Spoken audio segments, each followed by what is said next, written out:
Seja bem-vindo ao mundo surreal, onde eu vou mostrar hoje para vocês lugares pós-apocalípticos inacreditáveis, mas eles existem. Talvez você não sabia. Eu sou o Pedro Monsul, peço para que você já deixe o seu like no início do vídeo, porque senão depois você esquece, e eu preciso muito do seu like. E depois da nossa introdução, eu volto com esses lugares, e muitos deles habitados, e com sistema de sociedade própria.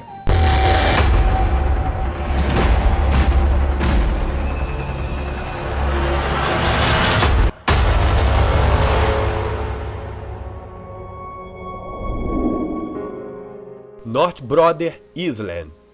Localizada a apenas meio quilômetro de Manhattan, em Nova York, fica um santuário de pássaros conhecido como North Brother. Na década de 80, pessoas com doenças infecciosas eram levadas para lá em quarentena, no hospital Riverside. A moradora mais famosa do local foi a Mary Mellon, também conhecida como Maria Tifoide, que morreu na ilha em 1938. Mais tarde, a região passou a abrigar veteranos da Segunda Guerra Mundial e foi a base de um centro de tratamento para drogados.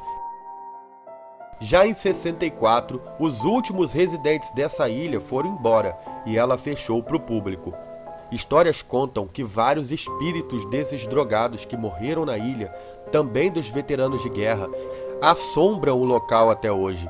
Mas se você quiser se aventurar por essa ilha, você pode entre o mês de setembro e março, que é quando as aves não estão em período de fazer ninhos.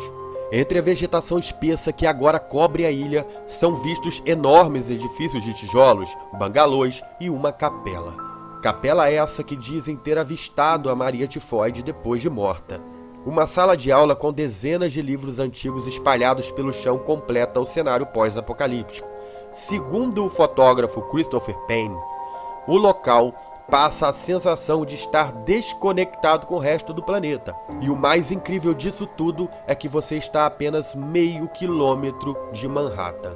Porque da ilha dá para você ouvir nitidamente o barulho dos caminhões e tantas outras coisas barulhentas da cidade mais famosa dos Estados Unidos.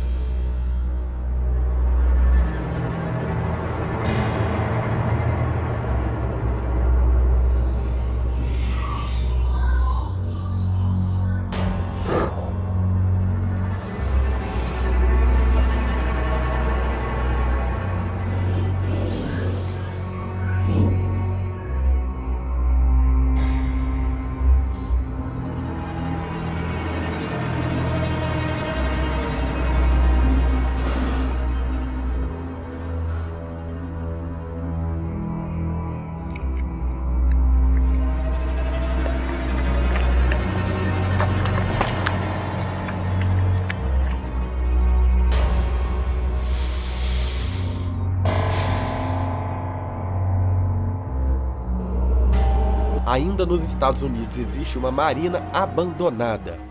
Naumaquia eram batalhas navais simuladas que ocorreram em coliseus inundados na Roma Antiga.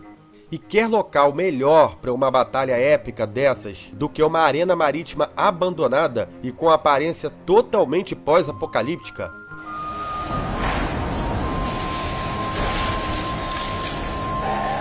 Com capacidade para 6.600 pessoas, a arena foi inaugurada em 1960 como um local para corridas de lancha.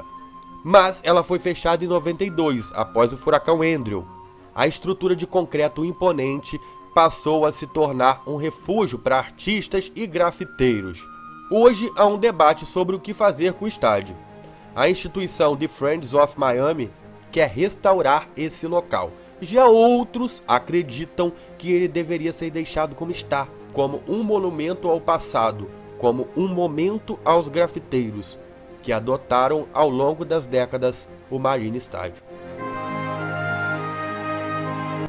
Na minha opinião, daria para fazer tanta coisa legal lá, tantos shows bacanas, incluindo até mesmo disputa de esportes aquáticos, mas não, né? Melhor deixar lá para os grafiteiros, o povo de Miami lá, fumar sua droguinha, ou injetar sua droguinha, porque isso rola muito lá em Miami, mas deixa eu quieto. Não que os grafiteiros não possam ter seu espaço, espaço esse que poderiam ser usados para as duas coisas, poderiam deixar o grafite e restaurar o local.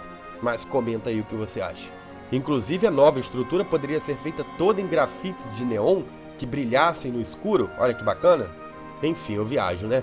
Mas bora viajar para a Austrália, onde lá existe uma fábrica de tijolos construída em 1884.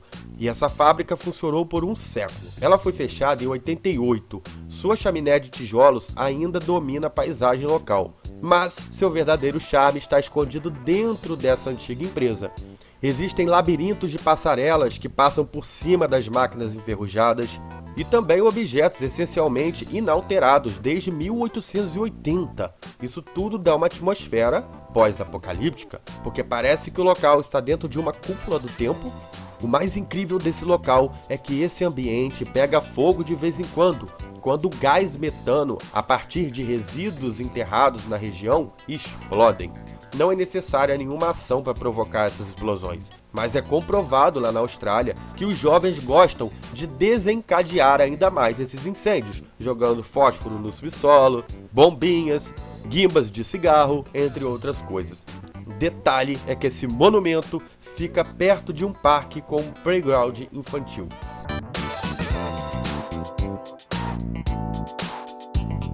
Talvez de tudo que eu mostrei para vocês aqui até agora e do que eu ainda vou mostrar ao longo desse vídeo, esse é o maior cenário pós-apocalíptico de todos.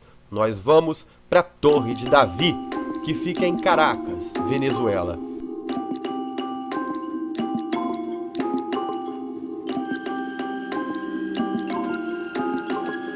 A construção começou em 1990. Mas uma crise bancária deixou o prédio incompleto. E não é um prédio baixo não, o edifício ele conta com 45 andares, tem um heliporto, mas não tem elevadores. Desde os anos 90, 3.000 pessoas fizeram desse local sua casa. A Torre de Davi, apelidada por seu patrocinador principal, que morreu em 93, é agora a favela mais alta do mundo, a favela Arranha-Céu.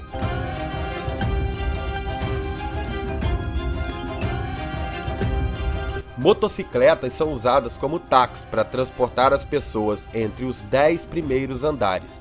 Do 10º andar para cima até o 28º, só é possível ir a pé. Ninguém vive nos andares acima do 28º, mas é possível chegar ao topo. Por incrível que pareça, há encanamento e eletricidade improvisados em diversas áreas desse prédio. Mas o que deixa essa história toda mais curiosa é a economia bizarra que surgiu lá dentro. Como se eles tivessem um próprio sistema pós-apocalíptico.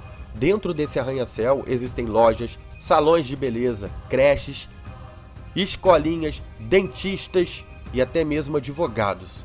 Alguns apartamentos parecem acolhedores, mesmo que para chegar até esses apartamentos existam corredores escuros, cheios de rachaduras e perigosos, onde só é possível navegar por esses corredores usando as luzes dos celulares, pois não existe energia elétrica nos corredores. E é claro, a comunidade tem uma má reputação pelas pessoas que estão ao redor desse edifício, porque na verdade esse edifício ele fica no meio da cidade, e ao redor do prédio a vida continua, como em uma típica cidade moderna, separando o mundo apocalíptico da Torre de Davi.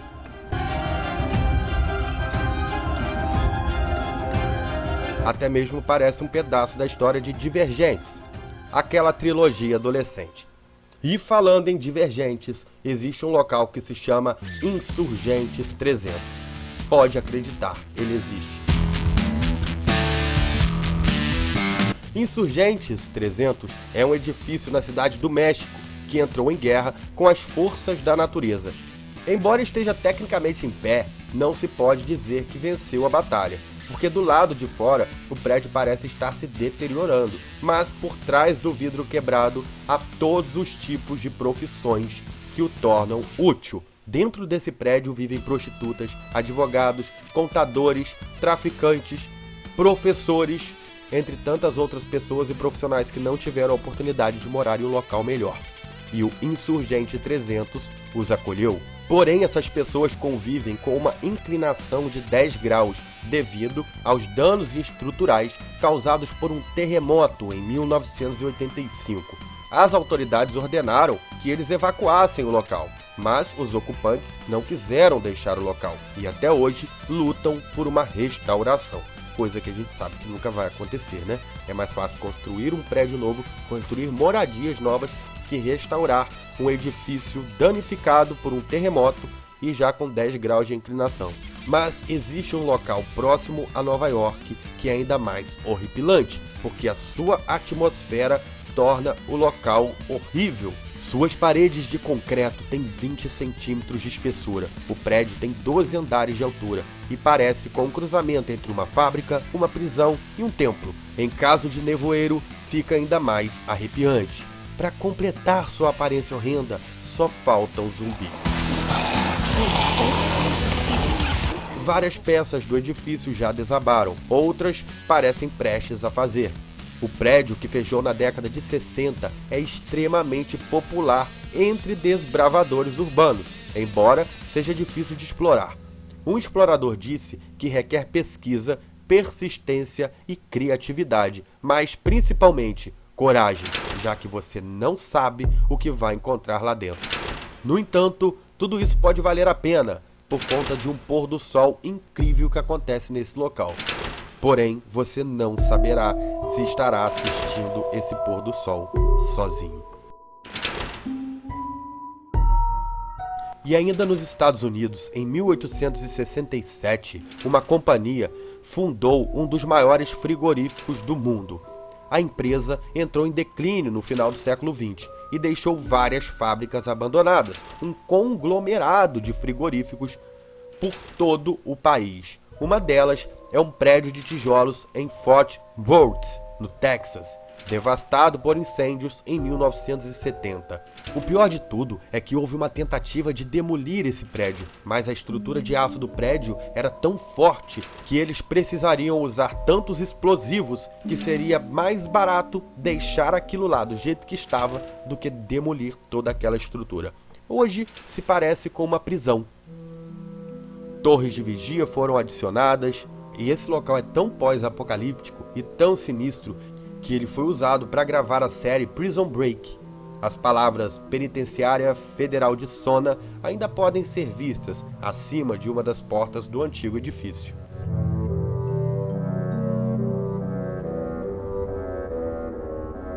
Já na Carolina do Norte também ficaram frigoríficos abandonados, porém esses não foram usados para gravar nada. Mas poderia ser um estúdio para um filme pós-apocalíptico, poderia muito bem ser gravado lá The Walking Dead.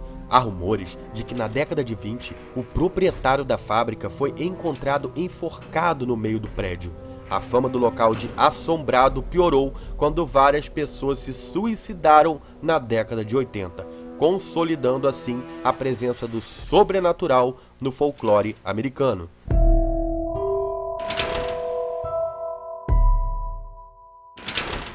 E aí, gostou desse vídeo? Amanhã tem mais, sempre às 7 da noite. Não esquece de ativar o sininho para você receber as notificações aqui do Mundo Surreal, diretamente do YouTube para o seu celular, para sua caixa de e-mail. Eu sou Pedro Monsur, muito obrigado por sua companhia e por sua paciência até o final desse vídeo.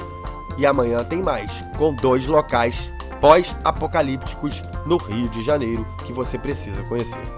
Aquele abraço e tchau, tchau!